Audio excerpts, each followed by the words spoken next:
podcast genre on inklusi. Halo Genrejar, selamat datang kembali di podcast Genre on Inklusi. Kali ini udah episode ketiga.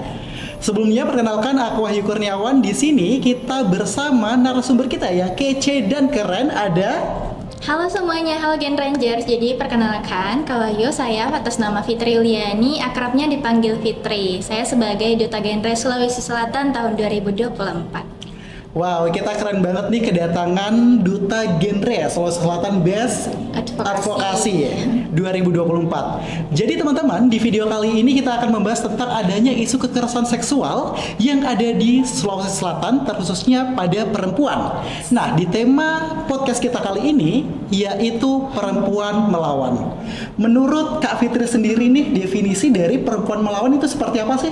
Oke, jadi pertama nih kita definisikan dulu terkait perempuan melawan. Jadi kalau menurut Fitri pribadi, perempuan melawan itu bukan dalam artian kita harus bertengkar dengan orang kalau ada masalah, tapi perempuan melawan itu adalah mempertahankan prinsip mereka sebagai perempuan, dan kita harus berani untuk mengungkapkan pendapat, untuk berargumen dan menyampaikan apa yang seharusnya kita sampaikan di halayak umum. Ketika ada masalah pun kita harus berani untuk speak up, dan kita harus berani bahwasanya kita ini seorang perempuan tidak disetir oleh siapapun. Kita punya prinsip mandiri dan bertanggung jawab untuk suatu keputusan itu sendiri. Wow, keren banget nih pernyataan dari Kak Fitri tentang definisi dari perempuan melawan. Perempuan melawan adalah bukan berarti mereka melawan ya Kak. Betul, mereka bisa pendapat. Iya, betul sekali. Nah, selanjutnya nih Kak Fitri, ada nggak sih kayak study case atau pengalaman pribadi atau based on experience dari Kak Fitri ini tentang perempuan melawan tersebut, atau adakah kasus yang pernah ditemuin Kak Fitri mengenai hal tersebut? Oke, kalau kasus itu banyak sekali yang kita lihat di Sulawesi Selatan di era sekarang, itu banyak kasus pelecehan seksual. Tapi di sini saya ingin berbagi cerita inspirasi teman-teman. Ini berasal dari kisah nyata dari teman saya, dan saya sudah menyampaikan ke dia bahwa saya ingin menjadikan kisahnya ini sebagai kisah inspiratif. Jadi seperti yang kita ketahui, kasus kekerasan seksual itu di Indonesia mencapai angka 31.947 kasus, di mana 62,6% itu korban adalah anak. Berdasarkan bentuk kekerasannya pun 9.800 kasus itu adalah kasus pelecehan seksual. Nah, ceritanya ini seperti ini Kak Wahyu. Jadi semasa kecil dia itu termasuk keluarga yang broken home, alias orang tuanya sudah berpisah, di mana anak ini itu dititipkan di rumah keluarganya. Jadi sejak dia umur 7 tahun dia tidak tinggal dengan orang tuanya. Dia dititipkan oleh keluarga yang dia tidak kenal sama sekali. Jadi secara tiba-tiba setelah kejadian perpisahan orang tuanya, anak ini berupaya untuk menerima keadaan tersebut dengan mengiyakan bahwasanya dia terima untuk tinggal di rumah keluarganya. Tapi menjelang beberapa tahun, itu kan kelas 2 SD ya Kak Wahyu. Jadi kelas 2 SD kemudian menjelang 1 tahun di kelas 3 SD, dia itu mendapatkan pelecehan seksual oleh omnya sendiri. Oh, jadi dia mendapatkan pelecehan seksual oleh keluarga terdekatnya sendiri? Iya, di rumah itu. Jadi di dalam rumah itu dia tinggal bertiga, dia, istri omnya, dan omnya itu sendiri. Kebetulan omnya ini tidak memiliki anak, jadi dia mengasuh anak dari saudaranya. Iya, temannya. Kemudian pada saat itu dia tidak sempat. Dia berani untuk melawan. Pada saat itu dia gunakan suaranya untuk teriak, dan mungkin omnya ini takut untuk bahwa tetangganya itu dengar atau bagaimana, sehingga dia melepaskan anak itu. Karena ceritanya singkatnya seperti ini, dia itu masuk siang. Jadi masuk siang di Kalimantan ya. Oh iya. Jadi dia masuk siang itu jam 10, dia udah masuk pagi. Jadi hanya dia dan omnya saja yang ada di rumah tersebut. Dan omnya ini mencoba untuk meraba, mencium, tapi dia berhasil berteriak secara langsung spontan karena dia kaget mungkin. Jadi otomatis omnya ini melepaskan dia, dan parahnya lagi omnya ini menyimpan uang sebagai uang suapan. Oh gitu, jadi kayak si anak ini mau disuap oleh uang supaya tidak mengadu, gitu. Anak kecil itu mungkin pikirannya itu tadi hanya sebatas bercanda mungkin. Jadi dia ambil uang tersebut karena dia tidak mengetahui apa-apa. Dia ambil uang tersebut lalu dia berangkat seperti biasa ke sekolah, dia belajar. Tapi menjelang beberapa bulan kemudian kejadian itu terulang lagi, tapi pada saat dia tidur. Jadi pada saat dia tidur, dia mengalami pelecehan seksual Ya. yang sama. Tapi Kak Wahyu harus tahu dia ini tidak punya ruang privasi. Dalam artian dia tidak punya kamar sendiri Kak. Dia tidur gitu. di ruang tamu bersama dengan sepupu-sepupunya. Jadi yang bukan dia hanya adopsi. gitu. Iya, gitu. Jadi bukan hanya dia. Jadi masih banyak anak-anak yang tinggal bersama om tersebut. Betul, seperti itu. Jadi dia tinggal bayangkan satu orang satu kasur tapi dalam ruangan terbuka. Ada laki-laki juga Kak. Jadi antara laki-laki dan perempuan dicampur dalam satu ruangan yang sama. iya, yang Jadi sama. kayak kita nggak punya nih ruang Privasi, privasi iya, tersendiri betul. Seperti- untuk me time Iya, ataupun Bahkan untuk berangkat ke sekolah pun dia ganti pakaian harus di ruang itu. oh gitu. Iya, jadi benar-benar nggak ada ruang privasi teman-teman. Dan dari kasus ini dia belajar. Yang pertama itu dia anggap uang itu adalah sebagai uang jajannya saja, bukan sebagai uang suapan. Karena kita bayangkan teman-teman umur 7 tahun itu kita nggak tahu bahwa ini sebagai uang suapan untuk kita tutup mulut seperti itu.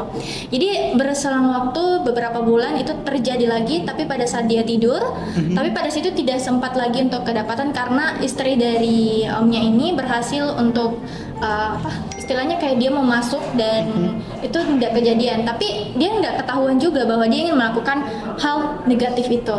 Jadi setelah itu dia berhasil lagi untuk tidak terkena dari sampai ke yang intim. Hal yang tidak diinginkan. Iya. Dia hanya melihat dan mendengar bahwasanya omnya ini datang lagi kepada dia. Dan ini tidak hanya berhenti di situ saja Kak Wayu. Masih berlanjut lagi Masih nih. berlanjut beberapa bulan kemudian lagi. Tapi yang terakhir ini menarik. Kenapa saya kata menarik? Karena dia sudah pindah dari ruangan itu, dia memutuskan untuk pindah ke lantai bawah. Dia ingin sendiri, tapi tetap saja itu tidak ada kamar, tidak ada ruang privasi. Jadi kayak ruangan yang terbuka nggak ada pintunya Iya, gitu. Iya, jadi dia memutuskan untuk di situ. Dan di waktu itu pagi hari dia ingin berangkat ke sekolah dan kejadian itu terjadi lagi Kak Wahyu, dan itu membuat dia shock. Kenapa? Karena dia baru sadar di situ bahwasanya dia ini memang menjadi incaran kekerasan seksual. Dia baru sadar dan di situ posisinya dia masih kelas 5 SD. Wow, yang notabene ini masih usia anak Iya, banget, masih usia anak-anak. masih kecil banget yang nggak ngerti apa-apa Iya. soal hal tersebut, tapi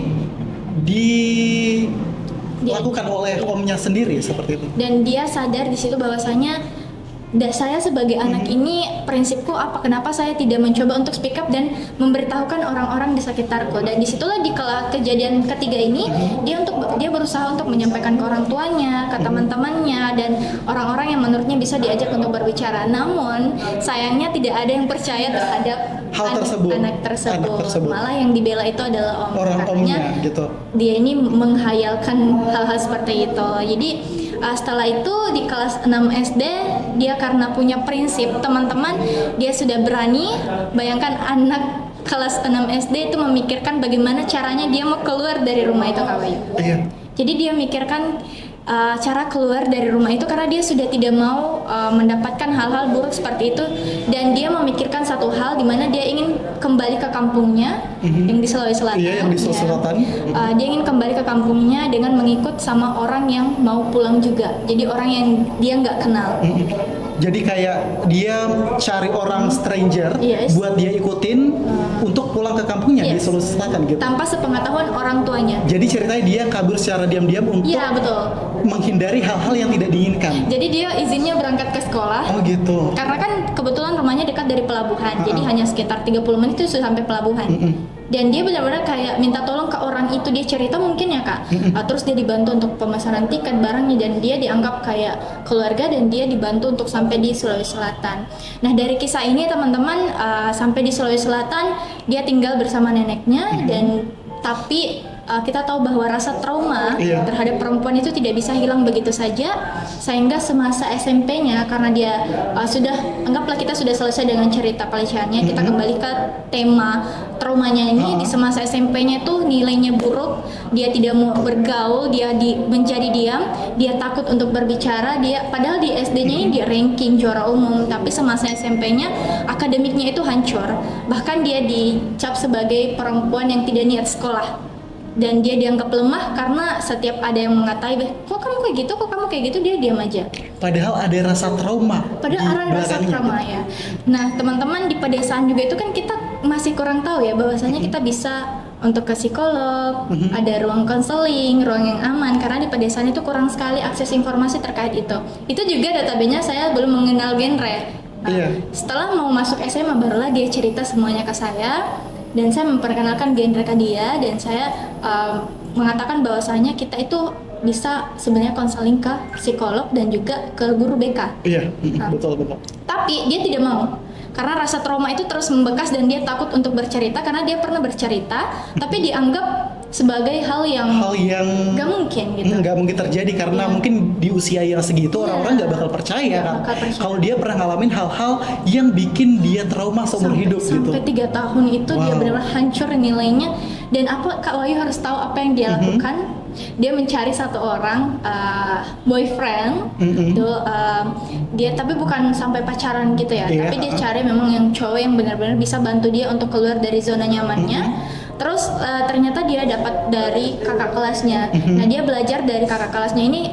Kakak kelasnya ini memperkenalkan buku-buku yang sangat bagus seperti tentang menjaga kesehatan mental, keluar dari trauma, keluar dari zona nyaman. Dan alhamdulillahnya di semasa SMA-nya tuh semuanya sudah berubah.